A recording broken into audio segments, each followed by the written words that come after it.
Hey guys, welcome back. It's Monday. You're sitting on the hashtag MagnaOnAir digital network, MagnaSearchGroup.tv. It's big game podcast. Rory McMillan, Jason Berard. And in the studio today, guys, we're going to be talking about what makes an exceptional sales leader. The 5 key traits that we've sort of put together in making a great sales leader. Number 1, they got to produce. And they got to produce often, right? They got to be setting the bar. Yeah, These are the guys that show up each and every day. They know what they need to do. They have an agenda. They have a plan. They stick to the plan and they produce. They can come into an office in any single period of time. They can engage where people are out on a call or an outbound call, or if they're doing internal marketing, whatever that may be. These are the guys that can come in and just dominate the space, right? Yeah. At the end of the day, as an effective sales leader, you need to be the guy that can pick up the phone at any period of time and get your guys excited about, create that fire inside of them, get them excited about 1, yes, this is doable. 2, I can produce. 3, I can do it bigger, better, faster than anyone else that's out there. Yeah. Let's roll. Yeah, I think right? Having the ability to put the troops on your back when you need to is huge, Yeah. because then what's going to happen is, as an individual contributor, you're going to see them produce and you're going to want a piece of that. You're going to believe in what they can do, and you know that you're going to be working with someone that you can rely on in case you ever hit any of those roadblocks in the sales process. Right? And they can step into a call at any period of time and take over and dominate the call, or come down to the client. It's the second. It's almost like the second person of influence. They can step in. If you, a good sales leader, can mentor, train, and really grow the troops. Right, make them feel empowered. Set up systems, set up processes, and can come in at any period of time of that call. Notice a call's going sour. They can almost think 4 or 5 steps ahead of the conversation without even being on the phone with that customer, and come in and dominate the call and take it over. Yeah, right. I think Close it out. Number 2 is the ego. Ego's huge. I think that ego is one of those things that, yes, like you do have to keep it under a certain control, because you don't want to think that you're better than the people that you're working with. But if you're in sales, you are ego driven, right? You have to be. If you are a sales leader, you need to be ego driven, because you should be the best in the room. You should be the Harvey Specter of closing. You should be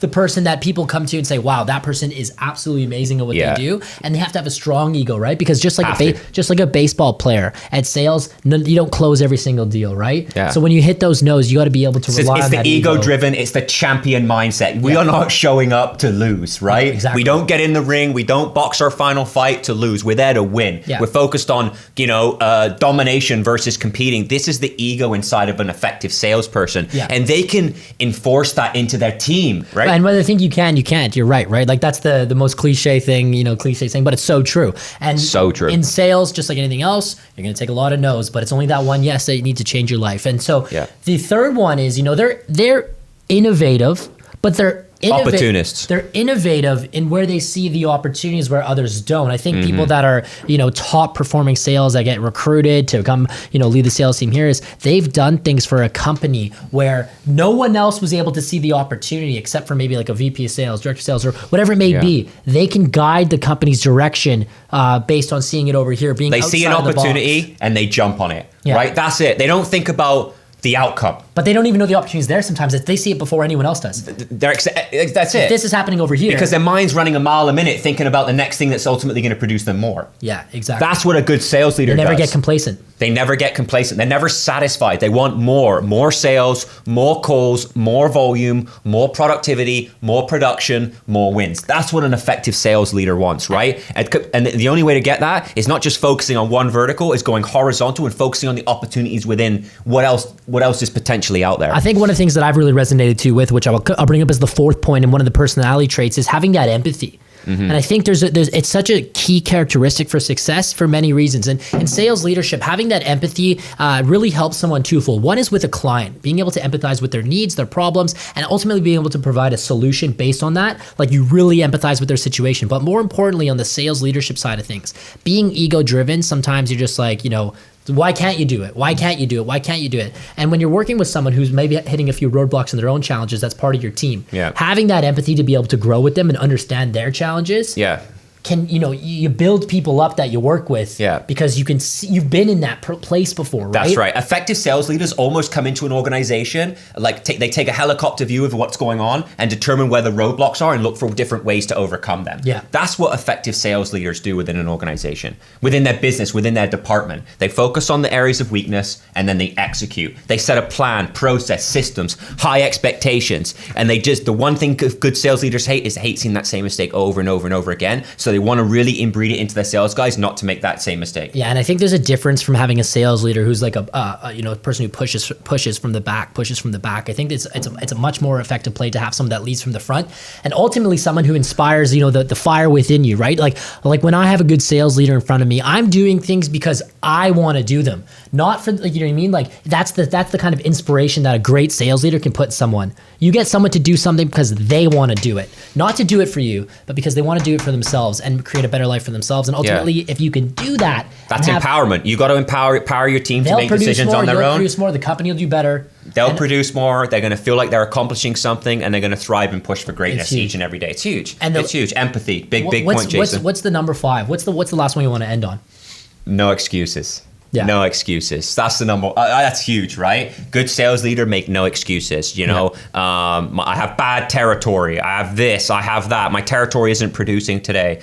Oh, you know what? I had that territory last week. What's the problem with the territory, right? I was pitching this territory 3.5 months ago. I don't care what the territory is. These guys are the masters of their excuses. They don't have excuses hurt them. The market's dry. You know what? It's 4:00 in the afternoon. I don't think anyone's really going to be interested or hearing me out. You know what? Forget about it. The time is now. These guys make no excuses for the opportunity that they're looking to get out of it. And right? I think, again, from this standpoint, when you're looking at someone who is a sales leader, if they are making those excuses, whether it be to themselves, to their upper, to just anyone, well, that's what that's going to do is, since you look up to this person, creates a negative working environment and it gets people thinking like not what they should be focusing on. I'm going to start thinking about excuses too, right? Yeah. Well, hang on a second. If he said that makes sense why I might not be able to close this position here because my sales leader, it makes sense. So no excuses. There's no excuses. No excuses. Woo! Woo! No excuses. That's number 5. Number 5. So let's run through these traits again, Jason. Number 1, produce.